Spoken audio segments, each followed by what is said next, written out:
The title of my lecture today is Spring, the shortest season. Of course, this is a reference to the Arab Spring, as you can suppose. And actually, the title refers to an article published by Mike Davis in the November-December issue of New Left Review, published in 2011, under the title Spring Confronts Winter. So what I will try to offer today, instead of mentioning many practical examples which we've seen today already, is actually to offer a theoretical reflection on the events that we witnessed the last 2 years. Although I've been to almost all the places we mentioned today. I've been to the Occupy Wall Street in New York, even to the Occupy Wall Street in Hong Kong, which consisted of 2 people having a tent, to the World Social Forum in Dakar in Senegal, to the last World Social Forum in Tunisia, to Egypt, to protests in Greece, Croatia, and so on. What I will try to do today is actually to give a theoretical reflection of the events. So first of all, I will start with a quote by Mike Davis from the mentioned article. But don't worry, it won't be a comment or critique of Mike Davis, of course, because I could sign most of the things which he mentions. But I think it's a good start, and it actually served as an inspiration for the things I will try to develop today. So the quote goes like this. In great upheavals, analogies fly like shrapnel.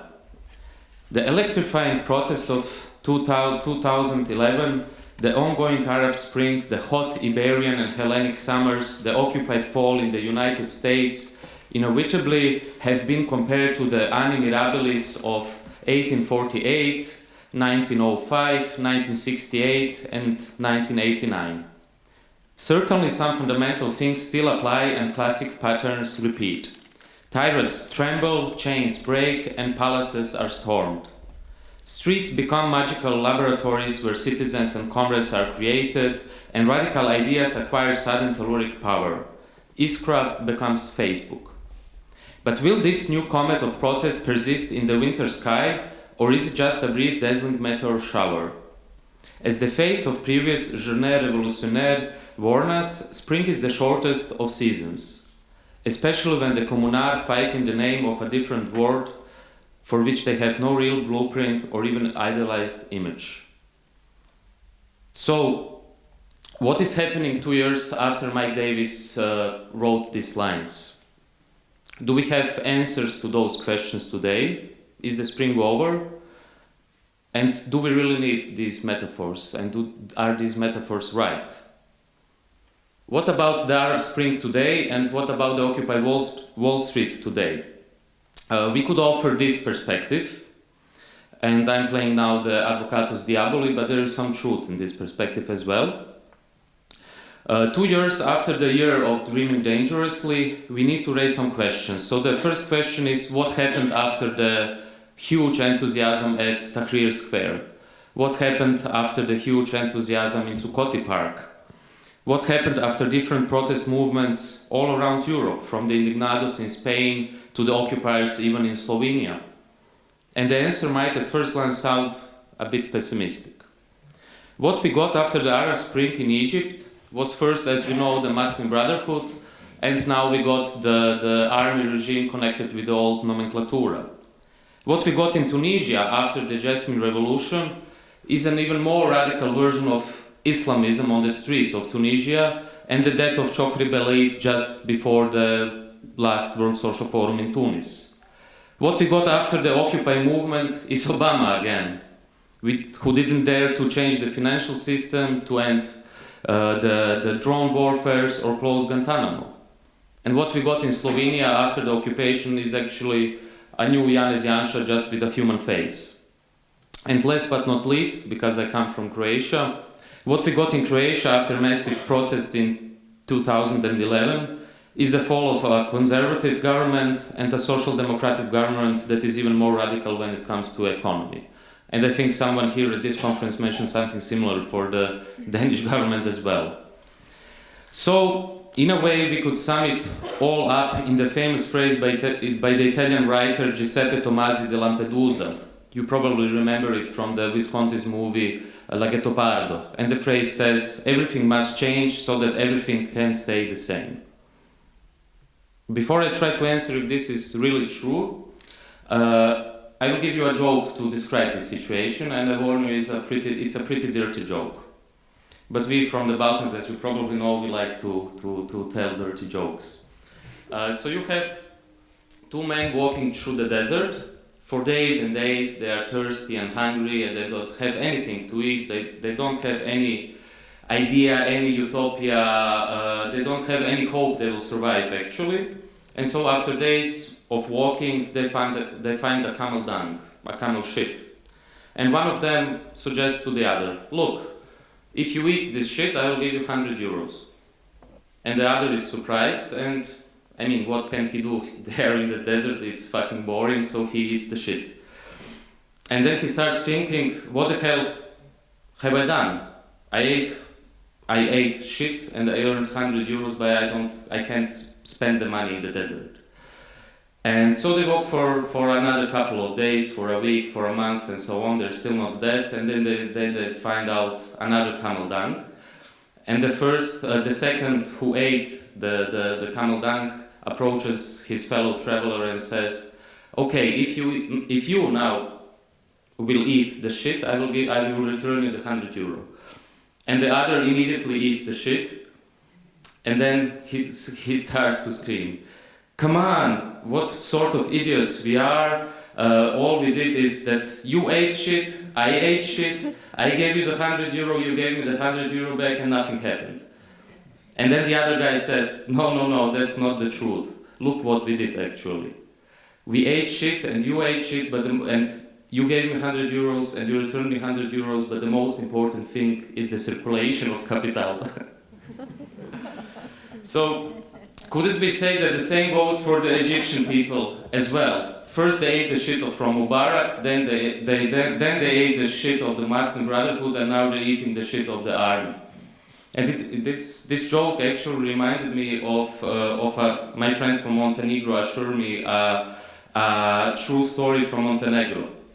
You know, Montenegro is one of the most bizarre countries of ex-Yugoslavia, who are not part of the European Union, but they use the euro, where Russian oligarchs ruled the country and so on. And I mean, they created the country by smuggling, actually. The current prime minister is known as one of the biggest smugglers in the Balkans. So there is a story. It may sound like a joke, but I tend to believe it's true. During the war, during the 90s, there was a smuggler, a thief, who stole jeans and perfumes and so on in Italy, and he returned back to Montenegro, and of course he was caught. So the police caught him, put him into prison, and started to investigate him and ask him questions. So first they asked him, where did you stole the goods? He didn't say where. Then they asked him, okay, to whom did you sell the goods? The jeans and perfumes and so on.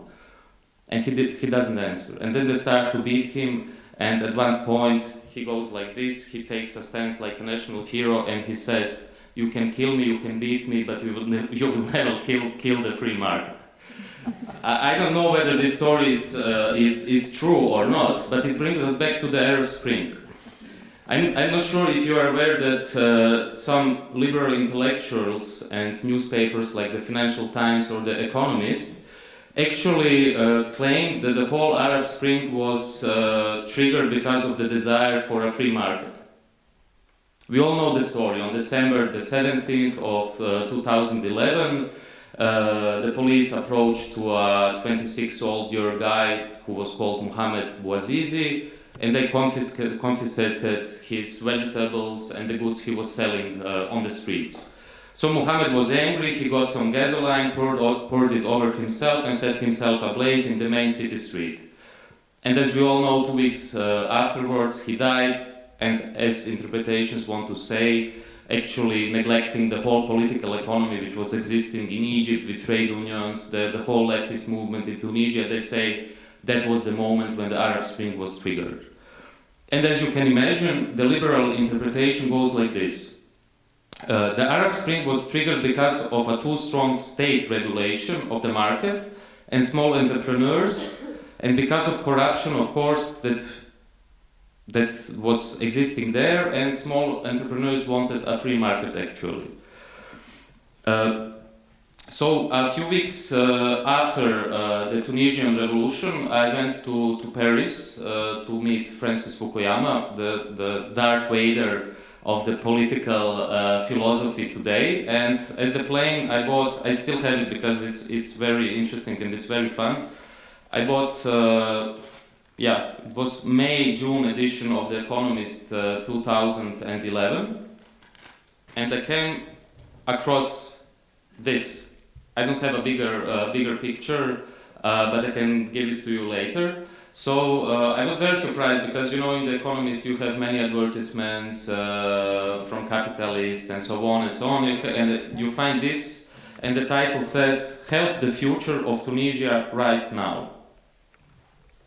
And then the article says, "The Tunisian people have remarkably demanded and obtained the end of an autocratic regime. To complete their revolution, they are now beginning to build a democratic state based on sustainable institutions."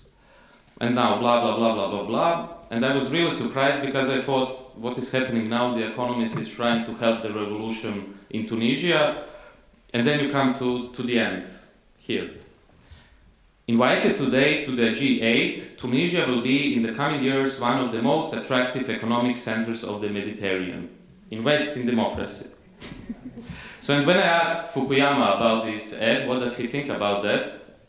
And does he think that actually the Arab Spring proves his famous or infamous thesis on the end of history? He of course answered no, and he said what is actually needed in Tunisia is exactly this, to build sustainable institutions so Tunisia can be democratic as Western democracies. So, to come back to the title of my intervention, is spring really the shortest season? As we can see here, only 3 months after the revolution, The Economist is asking us to invest, not to create democracy, but to invest in democracy. Thus everything, as this example shows, must change so that everything can stay the same. It would be too easy to dismiss such an amount of upheavals that happened during the last 2 years, but the point is the following. Although there was, and still is, a huge global mobilization from 2011 till today, what is still missing is a canalization of this energy. To negotiate with the Troika or with the World Bank or IMF from the street is impossible, as we all know. What is needed is not only a strong protest movement on the squares, but also a structure that can seriously put in question different power relations. Nevertheless, things are moving. Even the World Social Forum, still the biggest anti-globalist mobilization in the world, although in the last years overshadowed by serious organizational, political and identity crisis, finally realized it is not enough to just do annual meetings, and moved in this year actually to the epicenter of the Arab Spring, to Tunisia, allowing different grassroots movements from the Arab world and new movements, Occupy, Indignados and so on, to integrate and rethink the position and the future of the left. So what is needed is exactly this. To paraphrase the old slogan of the Weathermen, if you know that, terrorist organizations from the 60s in the US, who said, "Bring the war home." So what we should say today is actually bring the revolution home. And this reminds me of a nice anecdote told by Tariq Ali. When he was in Vietnam, he met some Italian communists who were at a meeting Ho Chi Minh several weeks before that. And after a long conversation with Ho Chi Minh, they asked him, "So, okay, comrade, how can we help you?" And you know what Ho Chi Minh answered? He said, "Go home and make a revolution in Italy. That's the only way you can help us." And actually, I think this is the point today. It is not enough to quote Tahrir Square as an inspiration for occupations at Zuccotti Park, as it is not enough to hold slogans, walk like an Egyptian on the streets of Tel Aviv. What is needed is actually to create a revolutionary situation at home, and at the same time to tackle the real questions. It means the problem of democracy is not the same as the problem in Egypt. It's a different problem. Although there are some similarity, as the colleagues before have said, it's about public space, oppression, and so on, but it's still not the same. So what remains today is still the old burning question. If we have the Arab and American and even European winter, with Angela Merkel's victory a couple of days ago, in front of our eyes, how can we still say we were right when we supported the movements at Tahrir Square or at Sukkoti Park? Didn't they, in the end, just bring to a new status quo? And isn't the following the truth of this economist slogan, invest in democracy? If the dictatorships like Mubarak or Ben Ali or Assad are no longer enough to ensure that our measures will be successfully implemented, the free market measures, why shouldn't we just change the system and try with democracy? So it seems that Egypt and other countries as well have passed through the Arab Spring as a perfect laboratory for the so-called post-Washington consensus. So the question is, how can we still support all these movements if we have this in mind? And I will try to give you an answer by invoking an historical example which is still considered to be controversial today. It is of course the example of the French philosopher Michel Foucault, who was supporting the Iranian Revolution in 1979. So to put the question like this, why was Foucault, although it later turned out that he was wrong, actually right when he supported the Iranian Revolution?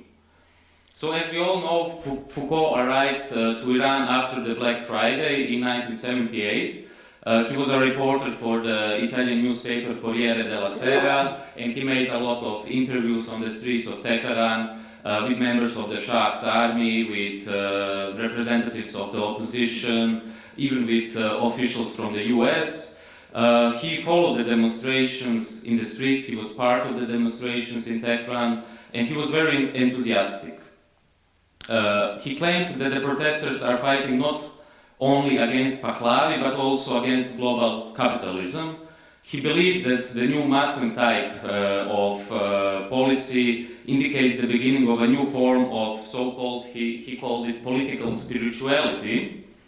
And Foucault's main thesis was that none of the Western intellectuals who wants to maintain their integrity can't remain indifferent to what happens in Iran. And of course, as we know, Foucault's main mistake was that Khomeini's regime soon turned into a brutal theocracy, which has consequences also today. So to understand Foucault, we must turn back at least to the year 1951. Why? So this was the year when Mossadegh, a secular politician and Democrat, came to power. And I'm glad that Renata Salecl mentioned the company named BP Beyond Petroleum, which was once called British Anglo-Iranian Oil Company, and today is called, of course, the British Petroleum. So Mossadegh's biggest mistake in 1951 was that he tried to nationalize this company, which was actually owned by the British Petroleum. What happened, and you can actually read it on the one hand in a great book by Tim Weiner on the secret history of the CIA, and on the other hand, which is very interesting, in recently declassified documents by the CIA, which were just published several weeks ago and are available online. What happened is that the British, with the help of the US, of course, organized a coup d'etat, and in 1953 Mossadegh wasn't in the government anymore, he wasn't in the power anymore. What happened in the following years was actually, of course, the opposite. It's always like that. On the one hand, when you have interventions in countries which were secular before, like Afghanistan, Iran, but even to some degree Iraq. Did you know that, for example, one of the ministers during Saddam Hussein was a Christian, which is completely unimaginable today? What happens is actually that the intervention provokes an even more radical version either of the Islam or the leftist movements. Fortunately enough, or unfortunately in the end, what happened after Mossadegh wasn't in power anymore and after the coup d'etat is that during the 60s you had a really strong leftist movement in Iran. You had workers' councils, you had workers demonstrating, general strikes, you had a very strong student movement at the beginning of the 70s.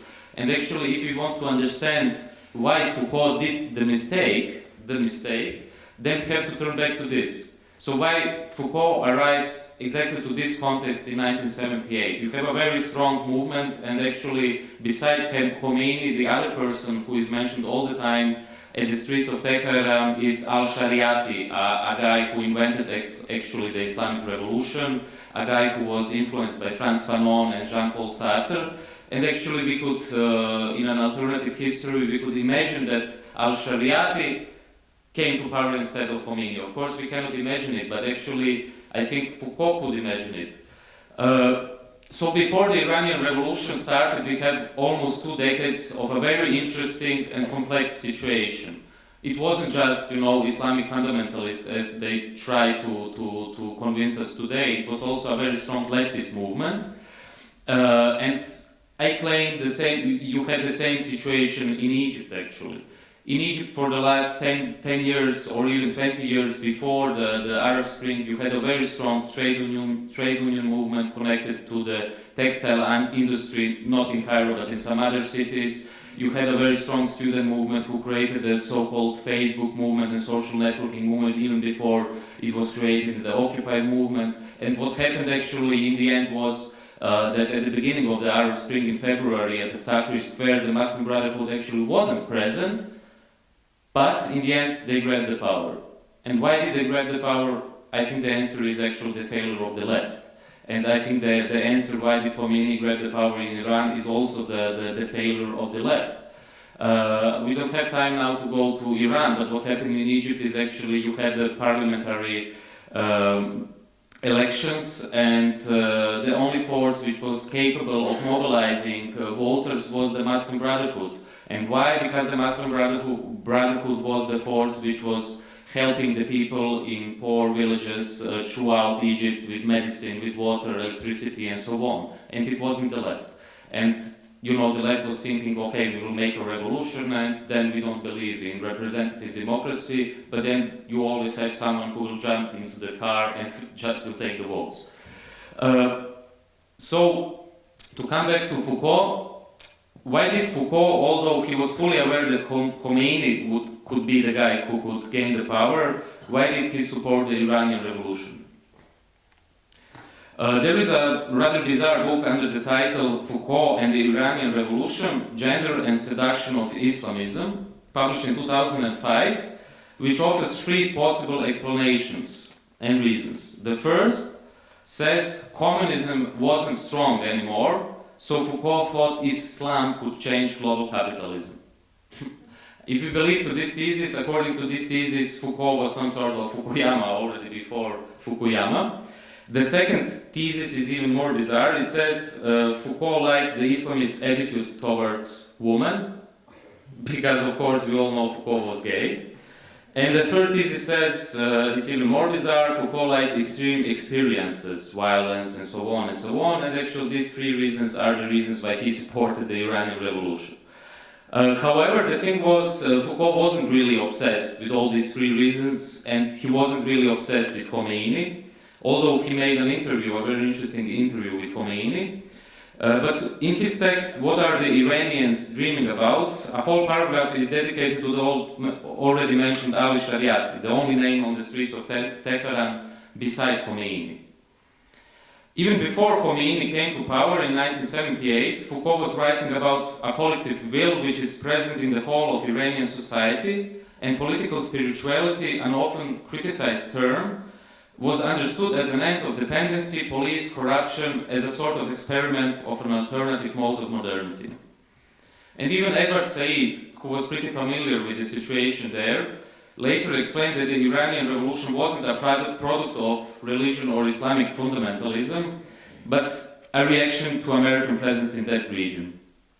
So to conclude with Foucault's adventure in Iran, and come back to the title of my lecture, I think I still have some 10 minutes. The reason why Foucault was proven wrong in the end comes exactly from his main belief. It is the belief that politics isn't always a theological concept. If you know from Greek philosophy, teleology is the concept that everything, if I put this here, it has a reason, it's a sort of determinism. So, of course there are some skeptics, and even my beginning of my lecture was playing an advocatus diaboli, who can say, of course you had the Arab Spring, but what do you have today? In the meantime, you had the Muslim Brotherhood, you had the army, and now you have the IMF and the economists and so on. So Foucault didn't believe that politics is a teleological concept, and that's the reason why he supported the Iranian revolution. Not always everything has to change so everything can stay the same. Sometimes you must take a risk.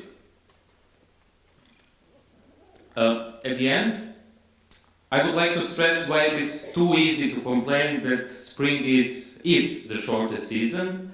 And I'll remind you of two classical texts, which is very strange, but actually when we read the texts we can understand why, which were written almost at the same time by two classical authors. The first one is, of course, Walter Benjamin, and the other one is George Lukács. And both texts, although they were written some 80 years ago, still represent the best critique of the left and can perfectly be applied also today. So the first text is, of course, Benjamin's left-wing melancholy, published in 1931, which is actually a review of the poetry of Erich Kästner. You probably know the name Erich Kästner, that was a famous writer who wrote Emil and the Detectives and so on.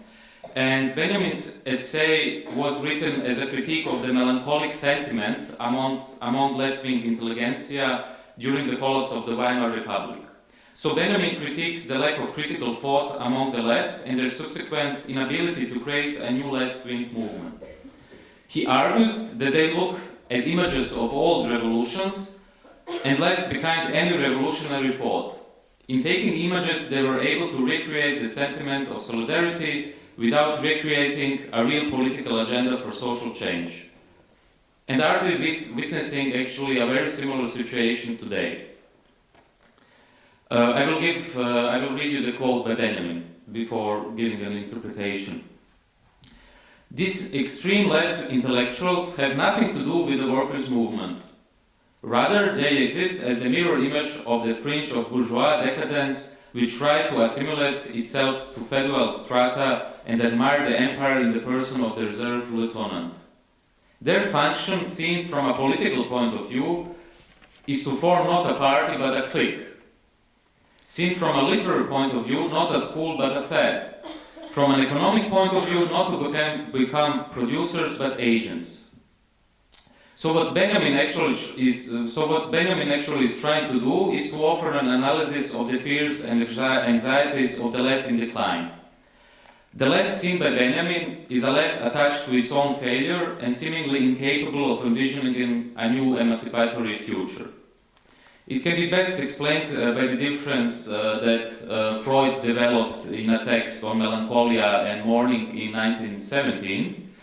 As we know, mourning responds to the loss of an object of love, whether that object is a person, country, an ideal, and it takes some time, but the person who is mourning after several months or several years gets detached from the lost object, and he or she can still live without that object. Unlike mourning, melancholia is different. People who are melancholic are all the time melancholic about objects they lost, and they are still attached to the objects. And of course, in the recent decade, there is a very interesting debate between from Wendy Brown to Jody Dean on the communist desire and so on, and there are different interpretations of this difference between melancholia and mourning. But the point which I would like to stress today is actually that all over the world we can detect some sort of leftist melancholia mentioned by Benjamin. So the left today is still attached to the old idea of the welfare state, for example, although we all know the welfare state cannot function the same way it did, although we would like it to function as it did. Some leftists are still attached to the classical idea of trade unions, some leftists are still attached to the classical ideas of classical political parties, the left is still attached to protest on streets, enthusiastic and so on. So actually, this is the first text I wanted to mention, and I think it's more pertinent today than ever, and Benjamin was right. In a sense, it's important because it shows that melancholia creates some sort of passivity. Although the melancholic subject is very active in his attachment to the lost object, he is actually passive because he cannot create or recreate something new. And here we come to the second lesson, which we can find in George Lucas' text Hotel Abyss or Hotel Abgrund, which was originally published only 2 years after Benjamin's article in 1933. And I tried to find the text in English, but what I found is a reference to it in Lukács' preface to the theory of the novel, where he says, "A considerable part of leading German intelligentsia, including Adorno, have taken up residence in the Grand Hotel Abyss, which I described in connection with my critique of Schopenhauer as a beautiful hotel equipped with every comfort on the edge of an abyss, of nothingness, of absurdity. And the daily contemplation of the abyss between excellent meals or artistic entertainments can only heighten the enjoyment of subtle comforts offered." So I made an English translation of the original German text, which is even more interesting than this reference which Lukács gives to the text decades after he has written the original text. Here it goes. It's very interesting, and I will ask you also to try to imagine as it was written like 1 year ago.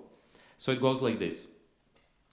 "The spiritual comfort of the hotel is now focused to the stabilization of these illusions.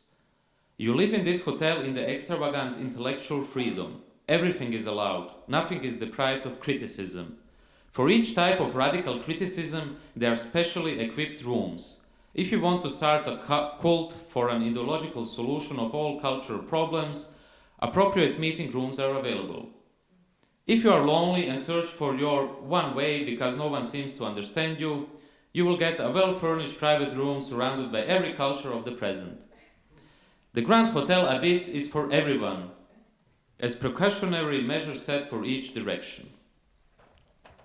The death dance of the worldviews which repeat itself each day and night in this hotel is for its inhabitants like a pleasant and exciting jazz band." Can you imagine that Lukács actually wrote this? "Like a rest after their busy day treatment. Is it any wonder that many intellectuals, after they have reached the end of a desperate way to cope with the bourgeois position of unsolvable problems of civil society, find themselves at the abyss and are ready to settle in this hotel instead of to lay their shiny clothing and perform a salto vitale over the abyss?" End of quote. So actually what we have today is the same situation, and I will end by another example. For years and years you had huge protests in Greece, on the streets of Greece, several general strikes, the biggest number of general strikes in the recent European history, and then a party got 3% at the elections, and several years after it, the party got 27% at the elections. They almost got the power in Greece. The party is, of course, the radical left coalition of Syriza, together with Alexis Tsipras. And what is happening today, actually, if you follow a very interesting discussion, is that some leftists who could be described by Benjamin's article, on the one hand, the left melancholia, and on the other hand, by Lukács' article on the leftists who enjoy the Hotel Abyss, are accusing Syriza and Tsipras of being social democrats. So what you have again is actually the old discussion from '68, started by Rudi Dutschke, of course, the long march through the institutions and critiques of this idea and so on.